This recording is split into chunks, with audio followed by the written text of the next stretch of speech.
Está na hora do café missioneiro, até às 2 da tarde. Acompanhe a sua revista diária da Novos Horizontes com o jornalista e comunicador Fábio Della Rui. 1h27 deste 15 de novembro de 2015. Em julho de 2013, a Prefeitura de Santo Ângelo chegou a anunciar que executaria um plano de desassoreamento e revitalização do Itaquarinchim em 7 etapas. Mas o projeto não foi concluído e sequer, dá para se dizer, iniciado. Ontem à noite eu ouvi um cidadão santo-angelense que me disse o seguinte: nos foi prometido um grande programa e ele seria executado pela prefeitura, mas eles não têm dinheiro para nada. Cada vez que o rio sobe, e agora ele tem subido de forma muito rápida, nós ficamos desesperados. Esta é a frase de um pai de família na noite de ontem que, com uma lanterna na mão, acompanhava na beira do rio Itaquarinchim as águas subindo de maneira muito rápida. Qual a principal causa disso? O lixo que é jogado todos os dias no rio que atravessa a cidade. A prefeitura não desenvolve nenhum plano de desassoreamento do rio Itaquarinchim e, por isso, nos últimos anos, pelo menos nos últimos 4 anos, o rio, quando chove, ele sobe de forma muito rápida. Um morador da cidade, que não quis se identificar, não me deixou que eu fotografasse ele, dormiu dentro da sua caminhonete na rua Marechal Floriano, de medo de perder este bem, já que a água estava praticamente entrando na garagem dele. Eu acompanhei até as 2h30 da manhã o drama dessas pessoas e, de uma forma muito entristecida, eu faço esse relato para vocês, radioouvintes e internautas. A matéria completa está no nosso site e um detalhe em especial, diversas comunidades do bairro São Carlos, Meler Norte e Castelarim foram retirados das casas ontem, suas casas foram inundadas, e uma história particularmente curiosa. A ponte do Itaquarinchim sobre a Marechal Floriano, a ponte da Marechal Floriano no Itaquarinchim, ela foi construída nos anos 70 a partir de uma ideia espetacular do prefeito na época, Siegfried Ritter, que foi à Europa e adorou ver pontes em arco na Europa. E trouxe essa ideia para cá, os engenheiros executaram a ponte, só que a ponte num rio com acúmulo de sujeira faz com que estes arcos sejam verdadeiros obstáculos para a passagem do que é jogado dentro do rio. Com isso, ela se torna praticamente uma represa, fazendo com que o volume de águas se acumule dos lados da ponte e a água saia com altíssima pressão do outro lado. Quem não acredita nisso, espere a próxima chuva e vá até o rio para ver este espetáculo proporcionado por uma ideia que não deveria ter sido aplicada aqui. Este não é o assunto principal do programa, eu só estou fazendo uma referência. Eu recebo com muito prazer aqui no nosso estúdio a historiadora Bedate Finochet. Eu vou conseguir dizer ainda o teu nome, Bedate. E o cacique Anildo Romeu, da comunidade Mibiá Guarani, que está comigo. A gente vai fazer algumas reflexões sobre a cultura guarani. A Bedate é historiadora, ela trouxe aqui um livro que foi editado no ano passado, através do Fundo Municipal de Cultura, e em conjunto com o cacique Anildo Romeu, a gente também vai falar da questão da canonização de Sepete Araju, enfim, mas eu dou boa tarde para vocês. Bedate, eu queria apenas tu és uma pessoa muito preocupada com a cidade, de contar histórias da nossa cidade, E, por exemplo, essa história da ponte que eu contei, tu tem mais algum elemento desse período aí? E isso é uma coisa lamentável, né? De uma ideia que poderia parecer algo bonito e que hoje se torna um problema para as pessoas. Muito boa tarde. Boa tarde aos ouvintes da Novos Horizontes. É uma alegria estarmos aqui hoje, especificamente acompanhando o Anildo, o cacique da Tecoapiaú.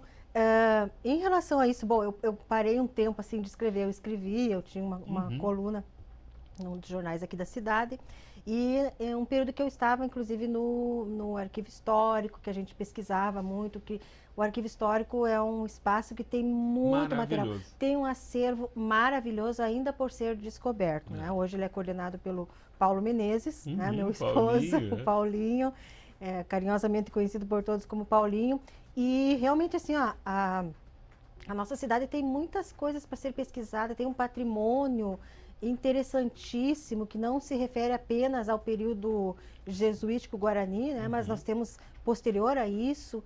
E em relação a essa ponta até eu nunca pesquisei, é uma informação isso muito é uma legal. História, eu andei descobrindo isso, né, de como aconteceu, quem fez, porque me intrigou muito. Eu fui olhar as outras pontes, essa é a única ponte em arco, e eu descobri que história é essa, por que isso? Daí fui atrás e consegui descobrir a história. E ela acaba por represar, né? Então, é um drama, mas enfim. Que bom que parou de chover, a expectativa, né? O rio baixou pelo menos 20, 25 centímetros, então as pessoas já estão mais tranquilas. Cacique Anildo Romeu, eu, na semana passada, quando me foi entregue esse livro aí, produzido por vocês, eu me deu uma alegria muito grande, assim, porque nada melhor que nós mesmos podermos contar a nossa história, a forma com que a gente vive, o que a gente gosta de fazer, e as fotos, né, tiradas aí e o relato de vocês. Eu quero te agradecer muito por tu estar aqui com a gente. E quero que tu nos conte um pouco de como é que aconteceu essa história da Bedate te procurar, eu acredito, para vocês fazerem esse livro. Muito boa tarde. Uma boa tarde a todos da ouvinte da rádio. E a refém desse sobre a costume em Guarani verdadeiro, né? Isso veio o caso quando se mudamos 1 ano atrás, aqui de Santo Ângelo mesmo. Foi bom também conhecer ela. Já conheci desde criança. Morava em São Miguel, né? Por lá sempre vivia, me cresci, criei por cá mesmo. E graças a ela que eu percebi algumas coisas para mostrar a nossa cultura como deveríamos fazer, né? Então... Deixa eu te perguntar uma coisa. Existem cerca de 35 mil guaranis no Brasil. E são divididos em diferentes comunidades, né?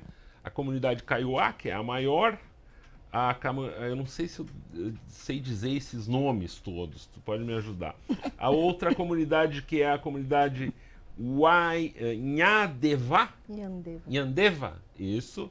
E a Mimbiá, que é a menor de todas, né? E um dos aspectos que eu andei pesquisando, que o grupo de vocês é mais difícil de saber exatamente quantos são, porque se deslocam muito em diversas, né, uma espécie de peregrinação, vão visitar outras comunidades e tal. Então, nos censos, acredita-se que seriam entre 5 mil e 6 mil pessoas do teu povo. Com esse mundo tão transformado hoje, aonde que tem espaço para o Guarani? Olha, sobre isso, é verdade que muitas pessoas falaram que somos muito peregrinos, né? Mas, maioriamente, agora, sempre encontramos algum lugar de ficar, onde que é o lugar bem certo, né? É uma aldeia que a gente temos, muitos guaranis já tem uma aldeia, né? Lá tem uma Porto Alegre, que maioriamente aqui no Rio Grande do Sul tem mais guarani. Sim. maioritariamente tem mais um espaço para ficar mais. Então, esse sobre da Guarani, a gente sempre se desloca muito, né? Não é questão de que a gente não quer essa terra ou não queremos ficar. Vocês estão em busca de uma terra sem males, né? Olha, infelizmente, essa terra sem males existe muito distante, né? Não existe mais assim terra sem malha assim bem perto ao próximo. Mas Guarani a gente buscamos bem-estar. Não buscamos terra sem malha ou terra prometida. Buscamos bem-estar das nossas famílias. Porque eu, por exemplo, eu penso da minha família. Eu creio que aqui vai ser a minha aldeia. Nesse ponto de vista que a gente vê, nós Guarani, essa aldeia foi escolhida pelos deuses, né? A gente acredita muito em Deus. Então, muitos indígenas sempre se deslocam, vai assim, mas só de visita, né? Assim, mas não muda de aldeia. A gente sempre mantém aquela aldeia como nossas casas. Então, por isso que às vezes a gente sai muito, não é porque não queremos ficar aqui, né? Mas não é isso. Provavelmente sempre eu falo, da minha cultura eu sempre mantenho. Vou lutar por meu direito, para que esse meu direito não possa perder para ninguém. Então, sempre a gente luta por nosso direito. Cada indígena Guarani luta por direito nosso. Então, eu sempre falo, tem muitos indígenas que têm a cultura diferente, né? Muitos, pelos Caingangue também, tem a cultura diferente, não como nós, indígenas, né? Somos todos indígenas, mas a cultura é totalmente diferente. A língua também é totalmente diferente. Então, nós, Guarani, temos uma relação muito apegada mais em Deus. Acreditamos mais em Deus e ter mais espaço próprio para nós. Né? Tá, tu fala em Deus, tu falaste por duas vezes em Deus. Esse Deus é o Deus da Igreja Católica? Na verdade, esse Deus de católica não são muito diferentes, mas católica tem muito religioso, né? Tem religião, tem católico, tem outros. Mas para Guarani, assim, para os Guarani mesmo, só existe só um Deus, que a gente chamamos Nhanderu Tenonde. Isso, Pai Eterno. É o único que a gente temos. Então, Tupã, como sempre a gente acreditamos mais sobre isso. Então, sobre o catolicamente, é diferente nós. Não é... A gente não, vamos dizer que venha todos acreditar só em Deus. Porque o católico diz que para a gente acreditar em Deus. Mas, na verdade, a gente não podemos chamar ninguém. É para a vontade deles. Então, esse não é que essa tem católica na igreja são diferentes. Não, mesma coisa. Só que a gente temos outras lógicas de... Sim. E a figura de Sepete Araju, então? Porque dias atrás me disseram que eu não deveria perguntar nada para um Guarani, porque ele ia me responder o que eu queria ouvir, ou o que eu estava perguntando. Isso foi me dito, e eu fiquei pensando muito sobre isso. Passei, desde que a gente mais ou menos acertou esse nosso bate-papo aqui, eu fiquei pensando sobre isso. Eu adoro indagar, e daí ia ficar uma coisa, eu vou fazer as perguntas e não vou ter as respostas, mas eu noto que está sendo absolutamente diferente o nosso diálogo. E daí então eu te pergunto, sobre Sepete Araju, o que tu aprendeu sobre ele? O que os teus pais, avós te contaram sobre ele? Olha, sobre Sepete Araju, mais ouvido pelo meu pai, que até agora me ensinou o que o Sepete Araju fez pelos Guarani. Não pelo só Guarani, mas todos os povos. O Sepete Araju, para nós, é um cacique bem sagrado, né? É um líder de todos. Como a gente chama, em Guarani mesmo a gente sempre fala Buruvichá. Então isso é o líder de todos. Então meu pai me contou uma história muito linda também sobre ele. Diz que o CP é um líder mais sabido de todos. Ele sabia muitas coisas, aprendeu muitas coisas. Então, acho que é uma história muito sobre esse CP Tiaraju. Eu sempre tento entender também como foi, né? Sim. Porque eu sou muito jovem para entender muitas coisas sobre o CP, mas sempre ouvi a história que CP Tiaraju é um líder mais sagrado, né? Bedati, eu gostaria que tu participasse, eu fico muito contente de ouvir esse depoimento dele, e tu tens um convívio com essa comunidade, teve o processo do livro, eu queria que tu entrasse um pouco na nossa conversa, Bedati. Sim, a gente fica mais em silêncio até porque o protagonismo é indígena, claro, sim, né? E isso é importante, a importância assim, ó, de que as pessoas percebam que por muito tempo estudiosos, pesquisadores consideraram que eles deveriam falar sobre, né? Pesquisavam e eles falavam sobre os povos indígenas, mas eles têm o que falar, eles sabem o que falar e eles têm as respostas, né? Ou então, se eles não quiserem dar as respostas, também há que se respeitar, porque tem muito na cultura, especificamente dos Imbiá-Guarani, eu vou falar, essa questão da dimensão do segredo, que são questões que não nos cabe indagar realmente, que não nos cabe saber sobre, né? São segredos deles que eles mantêm, e por isso eu admiro tanto esse povo, porque assim, ó, eles, para muitos que têm um preconceito em relação aos indígenas, né? Eu pergunto, quem fala 3 línguas? O Anildo está aqui e ele tem que, ele fala o Guarani, ele fala o espanhol e ele fala o português. Então, para uma pessoa que eles até uma certa idade, isso o Anildo pode explicar melhor, isso, eles conversam na língua deles, eles aprendem, eles dialogam na aldeia, eles conversam na língua deles, né? Mas ele teve que aprender o português, porque hoje em dia eles não vivem como sim, viviam antigamente, nem têm as condições propícias para isso. Então, eles têm que dialogar com o mundo do branco ou do não indígena, e eles têm que se apropriar dessa língua. Então, eles precisam também da escola. Alguns não querem a escola e nós temos que respeitar, mas alguns querem a escola. E não é porque eles vão para a escola ou porque eles vão usar o celular, que eles vão perder que eles vão ter uma parabólica, parabólica, que eles vão deixar de ser Imbiá-Guarani. Isso que nós temos que entender. Porque a cultura não é algo fechado. Sim. Nós formos dizer por nós, eu, Finoquete, né, cada um com o seu sobrenome, os nossos antepassados, como eles viviam. E hoje, né, como os descendentes de portugueses, de alemães, de italiano, sim, de poloneses, no meu caso, que é uma mistura bem grande.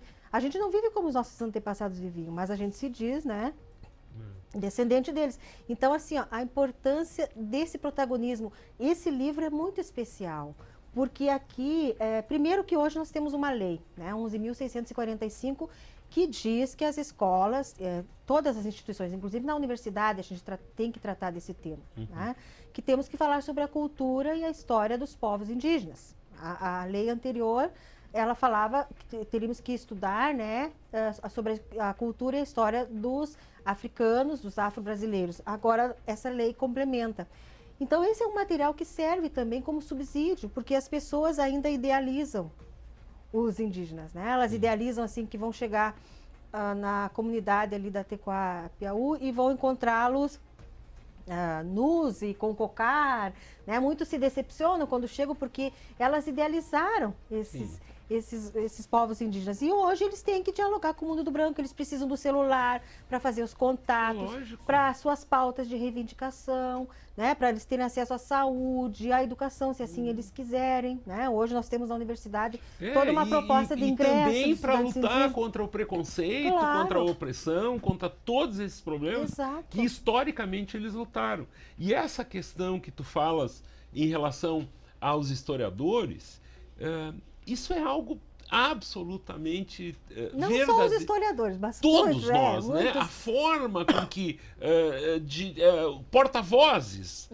de uma história, né? Porque a gente pensando, por exemplo, na cultura nacional, a primeira pessoa, o primeiro indígena que ficou conhecido em todo o país foi o Juruna, nos anos 80, o cacique Juruna, que teve um papel muito importante no processo que levou à Constituição de 1988, pela forma com que ele se apresentava na frente dos políticos. Hoje no YouTube tem diversos vídeos que estavam desaparecidos aí, ou que muita gente não conheceu, da forma com que ele conversava com os meios de comunicação, da forma com que ele conversava com os políticos. Às vezes virava uma caricatura, lamentavelmente, né? Mas, por exemplo, aqui em Santo Ângelo, quantas vezes o povo guarani teve a oportunidade de ir para os meios de comunicação, né? Que é algo que a gente tem que ouvir, a gente tem que procurar entender, e assim, sem falar em outras questões importantes como respeito e tudo isso. Fundamental, né? Eu gostaria de saber um pouco do processo do livro, como que ele se deu. Tá. Podia me alcançar, que daí eu acho que o Luft vai mostrando algumas imagens para os nossos telespectadores. O livro chama-se Nossos Costumes Verdadeiros, de autoria do Anildo Romeu, que está aqui conosco, e da Bedate. Por favor, Bedate, descreve um pouco para nós. Como o Anildo dizia, né? A gente já se conhecia, eu conheço o pai dele, a gente já tem toda uma aproximação, uma amizade, um conhecimento da cultura guarani, primeiramente com a Tecoá Coinju, lá de São Miguel, e logo que eles se instalaram aqui em Santo Ângelo, então houve esse contato, né? Para conversar e por mais, assim, ó, para além da questão do estudo, da pesquisa, é uma questão de identificação e de convicção mesmo da importância deles e de como nós devemos muito, nós temos uma dívida histórica, parece que isso é redundância, né? Mas é a verdade. E como é importante essa convivência. Eu me sinto muito feliz de tudo que eu aprendo, e por mais que faça muito tempo que eu conheça os Imbiá-Guarani, eu sei que sei pouco. Né? Que ainda é um mistério para mim, que eu sei que tem coisas, e eu respeito, que eles não nos contam, e que então cabe a nós ficarmos então distantes nesse sentido, como é, por exemplo, a casa de oração, a UPAN, né? Um espaço que não é permitido que a gente entre, que a gente tenha acesso. E esse livro então vem justamente nessa perspectiva, sabendo da instalação da aldeia, das dificuldades, né, das demandas que eles têm, e mesmo a partir dessa minha experiência como educadora, um trabalho tanto na universidade, mas eu tenho já uma experiência de ter trabalhado tanto no ensino fundamental, no ensino médio, em outros espaços como o Museu Municipal aqui de Santo Ângelo, Arquivo Histórico, o próprio Memorial Coluna Prestes. Então eu tive a felicidade de trabalhar nesses outros espaços também. E percebendo a questão de que como as pessoas desconhecem realmente a cultura guarani, como elas fazem uma imagem equivocada a partir dos diálogos, mesmo da sala de aula, eu fui propor, então, perguntar para eles se eles teriam interesse, apresentar essa proposta de fazer essa publicação, até porque já tinha feito uma primeira publicação com a Tecoá Coinju de São Miguel, que foi muito interessante. Desculpa que eu estou gripada, então tá meio difícil para falar às vezes. Com o cacique Ariel Ortega, com a Patrícia, a professora bilíngue, Patrícia Ferreira, nós fizemos essa primeira publicação. Então eu fui propor para o Anildo se eles teriam interesse, porque o que acontece é que muitas vezes as pessoas pensam projetos mirabolantes, coisas, né, que para elas é interessante, mas não consultam, né, os indígenas, se eles querem, se isso tem a ver com a cultura deles. E eu fui perguntar, consultar, eles conversaram entre eles, né, Anildo, porque eles não respondem assim, não é uma decisão na hora, eles teriam que ver, analisar essa proposta, e consideraram que era importante mostrar um pouco da sua cultura, o que eu acho uma questão assim, de uma generosidade muito grande para conosco. Quando eles permitem que a gente chegue até a aldeia e fotografe, e esse material vá circular por vários espaços. É importante destacar que uma boa parte desse material foi repassada para a aldeia, né, que eles, juntamente com o artesanato que eles comercializam, eles estão comercializando esse livro também, e uma outra boa parte foi distribuída para as escolas, para várias instituições aqui de Santo Ângelo, porque a intenção justamente é que as pessoas conheçam. Claro. E a gente fica muito feliz ao ver que as pessoas, quando tomam contato com esse material, elas se surpreendem, né? E elas o objetivo dele é justamente esse, para que através do conhecimento você trabalhe essa questão do preconceito, né? Porque muitas vezes o preconceito, na maioria das vezes, advém de você não saber como eles vivem, as questões do seu cotidiano. Então aí mostra, por exemplo, algo que o Anildo com certeza pode falar muito melhor, sobre a importância da nominação. Até antes a gente vinha conversando sobre o fato deles terem 2 nomes, né? Por que eles têm um nome, né? O Anildo tem um nome que é para lidar no mundo do branco, né? Então ele tem a filha dele, a Kelly, né? O Darlan, mas eles também recebem um nome que é um nome sagrado. E o título que eles escolheram para esse livro é fundamental, porque é justamente isso, os nossos costumes verdadeiros. E essa aldeia, o Floriano, fala muito sobre isso. Ele várias vezes reitera que eles querem manter esses costumes verdadeiros. Mas para manter, é claro, é fundamental a mata, é fundamental a terra. Como eu dizia antes, hoje eles não têm as mesmas condições dos seus antepassados. Então, as pessoas que ficam querendo que eles vivam como eles não têm. Se a gente só vai ali tem a caça... um capãozinho perto da estrada para olhar e achar que tem, porque para lá da estrada é só lavoura, né? Exato. Então, assim, eles precisam desses espaços para, inclusive, fazer esse batizado tradicional, né, Nildo, para colocar esse nome, esse outro nome, que é importantíssimo para eles, né, esse outro nome que eles recebem, que é na língua deles e que tem todo um significado. Aí mostra a questão do coral, que eu digo assim, que é o cartão de visitas, e que o Floriano tão bem coordena e que eu considero fundamental. O Floriano que tu citaste 2 vezes é o pajé? É o Caraí. Caraí. Caraí. Desculpa, desculpa que eu sou ignorante nisso, não, Floriano, o Anildo. Nós temos que fazer no intervalo, ele é bem rapidinho. Em seguida a gente volta no bate-papo aqui com a Bedate e o Anildo. Já voltamos. Hoje a gente vai alastrar um pouquinho o Café Missioneiro. Eu estou com a historiadora Bedate Firoquet e Anildo Romeu, cacique da comunidade Mibiá Guarani, que está aqui conosco. A gente conversou um pouco sobre o livro que eles editaram com fotos tiradas em conjunto, mostrando os verdadeiros costumes, os costumes verdadeiros da comunidade. E eu quero conversar com o Anildo agora, com o cacique, o seguinte: a comunidade de vocês, historicamente, na tradição, o Guarani tinha a seu dispor da natureza para sobreviver. Hoje, essa natureza, a gente não precisa falar, ela está praticamente desaparecida, né? Eu vi uma foto aqui de um gambá, aqui, não é? Chamam para nós de raposa. Esse é um coati, né? Esse é um coati. Não é um coati. E imaginando, assim, quantos bichinhos desses existem, né? Perto do que já existiu. Mas aonde eu quero chegar?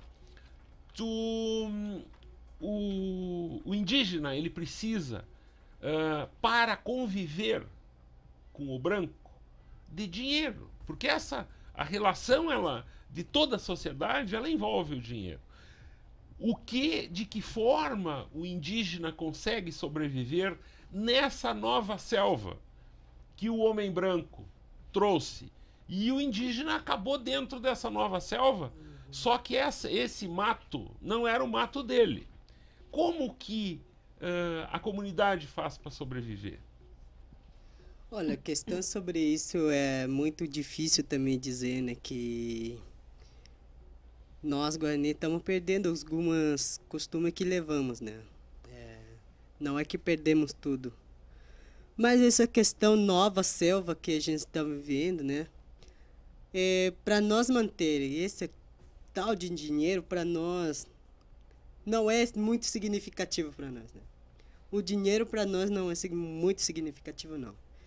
Porque, às vezes, a gente temos alguns elementos para vender, né? Por exemplo, tem uns bichinhos, essas coisas de madeira. Fazemos arco e flecha, muitas coisas que a gente temos fazendo, né? Uhum. Então, isso é um ponto de renda para nós. Sim. Para nós sobreviver, a gente compra algumas coisas, né? Mas para isso, nós agora temos uma aldeia bem pequeno. E também essa não é nossa área própria, né? Não é dos Guarani. Mas, infelizmente, a gente conseguiu alguns espaços mais grandes, né? Mas dentro da aldeia, para sobreviver, a gente sempre mantendo a semente dos Guarani, que é mais sagrado dentro da aldeia. Então, isso que a gente não perdemos, né? Cada vez que a gente tem, a gente planta. A gente cria essa semente para não desaparecer. De quê? Semente de quê? Tem semente de milhos, e tem mandioca, batata doce. Tem muitas coisas que a gente tem desse milho, né? Porque para nós, milho tem 4 tipos de... Sim. Que representa, né? Tem para rituais, tem para comer, que não é para comer. Então, isso a gente sempre mantém, porque muitos alimentos que nós mantemos algumas sagrado, né? Então, mesmo que a gente estamos sobrevivendo perto da cidade, a gente sempre busca alguma solução de trazer esse alimento dentro dessas casas. Então, sempre a gente conseguimos algum dinheirinho. Dias atrás, eu vi uma cena que eu fiquei pensando de que forma isso refletia no modo de agir do pequeno indígena, aquele que estava ganhando um brinquedo dos brancos. Tá? Um brinquedo para uma criança nova, até 2, 3 anos. Eu fiquei pensando se aquele brinquedo seria bom para o pequeno indígena, dentro da descoberta dele do mundo. Porque agora é um período do ano que as pessoas resolvem dar um pouco mais as coisas. Então, dentro de um saco, alguns brinquedos para criança, crianças brancas, que branco, enfim, eu estou usando essa terminologia. Como que funciona isso? Quando chega lá na aldeia um presente desses, os mais velhos enxergam que aquilo ali pode, usar um termo meio estranho assim, estragar a criança? Olha, sobre isso, no brinquedo, tem alguns que é muito utilizado também dentro da aldeia, pelo menos boneca, né? Essas coisas já a gente aprendemos também. Muitas meninas e as crianças já aprendem a brincando de boneca. De boneca. Tá, mas então tem carrinho também para os tem guri? Carrinhos para o guri, né? Porque isso não afeta? Tu acha que não? Não afeta. Porque, na verdade, esse brinquedo a gente sempre, cada vez que meu pai me ensinou muito, né? Brincar com algumas coisas e você dá para algumas pessoas, ensina como a brincar. Ensina, para nós é um esporte, para nós é uma educação. Porque muitas vezes meu pai me ensinou, pegar o brinquedo, se você não vai usar mais, dá para o outro. Sim. Porque isso é uma educação para nós, né? Dá outro, brinca assim, não faça coisa errada. Então, essa é a educação que muitos indígenas ensinam para os filhos. Sim. Porque algumas vezes também, não quero falar também para os brancos, né? Algumas vezes brancos, não, esse donos dele, deixa que ele cuide. Não brinca com isso. Então, isso para nós não existe. A gente não podemos dizer, deixa isso aí. Isso é não, do outro. Do outro, não. A gente ensina, pode pegar, mas devolve. Sim. Ou algumas pessoas indígenas brincando, pega a minha e depois me devolve. Porque isso é uma educação. Sim. Do convívio, e já se ensina desde pequeno convívio com o grupo. Sim. E o coletivo, e né? o coletivo. Do coletivo, não da propriedade então, privada, né? Exatamente. Bedati, tu queres falar sobre algo que tu julgas importante? Oh, tanta coisa. Não, eu sei, mas a Sim, questão claro, do tempo. O tempo já está terminando. Olha, destacar, sim, e agradecer esse espaço, né? e a importância de cada vez mais as pessoas, o Anildo tem feito isso, e é um exercício muito interessante, como eu dizia antes, para eles é um desafio também essa coisa de articular com a nossa língua, né?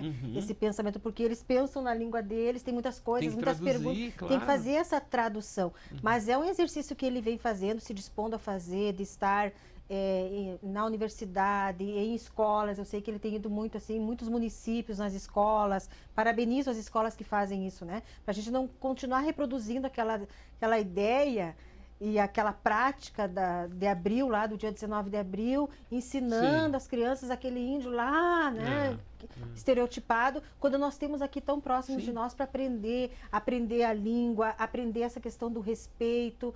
Olha, tanta coisa sobre como eles cuidam das crianças, como é essa relação com a criança, essa relação com os mais velhos. A relação com o rio, por exemplo, a relação né? com, do que estamos... o meio estamos... ambiente, né? Que para eles têm um respeito total. Quer dizer, tudo isso que nós estamos vendo, né, acontecer hoje, eles nos alertam. E isso vários povos indígenas nos alertam sobre isso. Porque estão terminando com os recursos naturais. Eles não fazem isso, eles não saem depredando, eles não saem caçando um monte ou caçando por esporte, né? Eles não desmatam, assim. Então, como a natureza é importante para eles, mas principalmente colocar isso, que as pessoas convidem, que levem os povos indígenas, os representantes dos povos indígenas para falar sobre si. Eles sabem, sim, o que eles querem, eles podem falar sobre si. Essa publicação é uma prova disso, né? Cada trecho, e não é só a escrita, né? São as imagens que são fundamentais também. O que mostra aí da importância que tem para eles esses vários espaços, do que eles valorizam, assim, ó, a questão da alimentação, que a gente podia falar muito sobre isso, porque a alimentação é saúde, tem toda uma questão de regramento também em relação à alimentação para as meninas, para os meninos, em certos períodos, né? A gente vai tornar isso mais efetivo. A gente agora, a partir do final do ano, o Café Missioneiro entra em recesso, mas a partir desse contato inicial que a gente teve, vamos vir mais vezes aqui. A gente tem certeza que nós temos uma audiência muito qualificada, as pessoas gostam dos temas assim, não corriqueiros que a gente traz aqui. Eu quero tocar ainda numa última questão aqui, envolvendo um debate que está ocorrendo fora do ar, vamos dizer aqui, em relação à canonização de Sepete Araju. Dias atrás esteve o advogado Paulo Leal aqui, criticando muito isso. Por outras vezes, o José Roberto de Oliveira esteve aqui anunciando todo esse processo. O Zé já confirmou para mim que na sexta-feira ele estará aqui novamente no programa. Eu queria saber a opinião de um Guarani em relação a esse processo que está ocorrendo aí. Algumas questões eu poderia colocar na mesma pergunta para tu falar um pouco sobre isso. Se os guaranis foram consultados, ou se eles se perguntaram para eles sobre isso, e se os guaranis concordam com o fato de se buscar transformar o Sepete Araju num santo. Anilton. Olha, tenho muita admiração também pelo Zé Roberto, né? E o Paulo Leal, um grande amigo, que muitos anos também tive trabalhado com meu pai. Também admiro muito o Zé Roberto por trabalho dele. Mas, para mim, na minha opinião, não vou dizer que todos os Guarani concordam, né? Ou não concordam. Mas, na minha opinião, um Sepete Araju, santo anjo, é verdade que era um santo, sim. Um guerreiro, muitos anos lutou pelos nossos direitos. Mas, se para colocar um Sepete Araju santo, primeiramente, por que não valoriza os Guarani? Primeiramente, por que não valoriza os Guarani para colocar um santo Sepé? Porque Sepé agora não existe mais, né? Aqui na Terra. Mas Guarani existe sim. O povo Guarani tem aqui. Por que não valoriza? Por que vão valorizar uma história que não representa mais. E os Guarani, quem está representando verdadeiramente, não está representando. Exatamente. Eu admiro muito a Zé Roberto, mas um pouco, para mim, às vezes me dá ofendido, né? Me ofende algumas partes. Porque muitos historiadores contaram que vieram de Europa querendo ensinar os Guarani para acreditar em Deus. Mas a gente já acreditava, a gente já tinha fé. Só que a diferença é que tem uma igreja. Então, aquele que vieram de Europa, que colocou uma riqueza dentro da aldeia. Dessa riqueza aqui, os brancos vieram e destruíram os Guarani. Que a gente... Muitas vezes meu pai me ensinou sobre isso. Quem trouxe a riqueza dentro da aldeia mesmo era o católico. Que ensinava a igreja a trazer o ouro, por exemplo. A gente, Guarani, não sabia qual é ouro. A gente não sabemos como vender. Porque para nós não existe o dinheiro. Não existe aquele ouro. A gente só usava para manter alguma utilidade. Utilidade. Então, isso muitas coisas, às vezes, meu pai mesmo falou para mim. Por dinheiro que a gente se mata.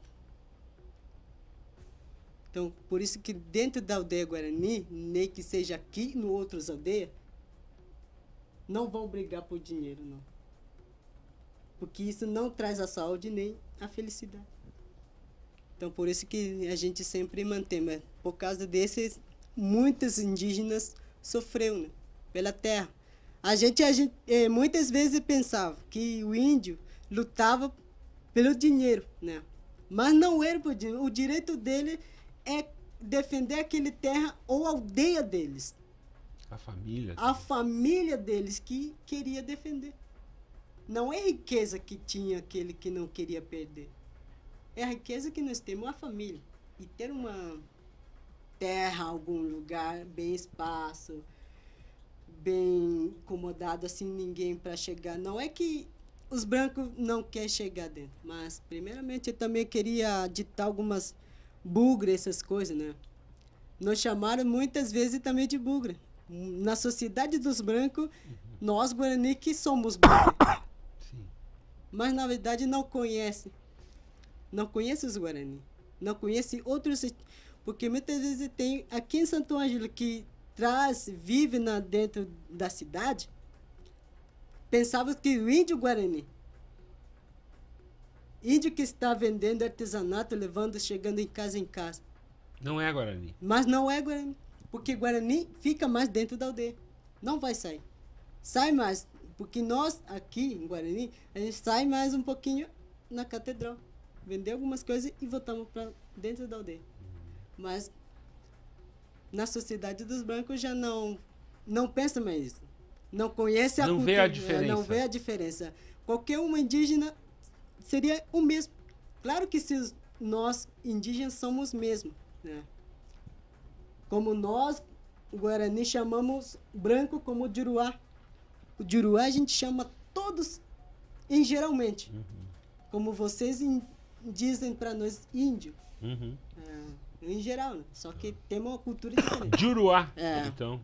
Juruá. Exatamente. Por isso então... que essa sobre a Cepete Araju tem alguns que não representam muito, né? Porque não é que não está representando, mas primeiramente queria que valorizasse quem está quem aqui está no vivo e quem né? está aqui e quem precisa, né? Exatamente. Eu agradeço muito o teu depoimento, é uma coisa muito clara, muito direta, assim, muito objetiva. Eu te agradeço também de forma muito intensa, Bedati, por duas coisas, pelo menos, pelo teu trabalho, pela tua preocupação com isso, porque é algo pessoal, assim, de doação, de convívio, de vivência, e a capacidade tua de transformar isso em algo concreto, que vai ficar guardado e que, de uma forma muito objetiva, auxilia eles que precisam ser absolutamente entendidos por nós. Eu acho que não é de ajuda que eles precisam. Eles precisam efetivamente de respeito ao espaço, à tradição, aos costumes, ao modo de ser deles, né? E isso que é algo que nós nos apoderamos, nós passamos por cima, nós esquecemos. Então, nesse sentido, o teu trabalho é muito importante. E já vamos deixar marcado aqui para a partir de março vocês voltarem aqui, conversar comigo novamente, em relação ao que se ensina para as crianças, o tipo de comida boa feita com essas sementes e com o que eles produzem, enfim, a gente diversificar um pouco o nosso bate-papo, tá bom? Eu concordo. Eu que agradeço muito pela essa oportunidade de dizer com algumas palavrinhas, né? Porque eu não estou contando a história, eu estou dizendo a minha cultura, estou trazendo a cultura guarani de lá de aldeia para a Sociedade dos Brancos. Muito bem. E isso vai ficar gravado, esse conteúdo fica no nosso site. Se você ouviu o programa agora e quiser recomendar para alguém, a partir das 8 da noite, o Café Missioneiro dessa tarde será reprisado e nos próximos dias ele está no nosso site. Eu estive com Sérgio Luiz Toneto Júnior, Marcos Luft e Gerson Nunes de Freitas, prometendo voltar amanhã. E este é o meu boa tarde, então.